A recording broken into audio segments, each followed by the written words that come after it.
বদ্দা ওই ফিল্মটা আইও চাইছিলাম। 2 দশকের শাকিব খান কি বুঝতে পারেন নাই? এপার বাংলায় ওপার বাংলায় একই নাম, শাকিব খান। আজকে কথা বলবো শাকিব খানের 20 বছরের সিনেমা চলচ্চিত্রের এক জার্নি নিয়ে। সো ভিডিওটি না টেনে সম্পূর্ণ ভিডিও দেখার অনুরোধ রইল।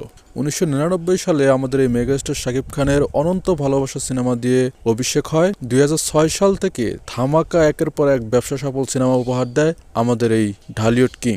এরপর 2010 সালে ভালোবাসলেই ঘর বাঁধা যায় না সিনেমা দিয়ে জাতীয় পুরস্কার অর্জন করে আমাদের মেগাস্টার শাকিব খান। এরপর একের পর এক ব্লকবাস্টার মুভি উপহার দেয়। এর মধ্যে উল্লেখযোগ্য কিছু মুভি রয়েছে: কোটি টাকার কাবিন, নাম্বার 1 শাকিব খান, পাসওয়ার্ড, বীর, এরকম আরো অনেক মুভি রয়েছে যা ব্লকবাস্টার হিট করে। বাংলা চলচ্চিত্রের যখন বেহাল দশা যায় তখন একাই বাংলা চলচ্চিত্রকে টেনে নিয়ে আসে এ পর্যন্ত।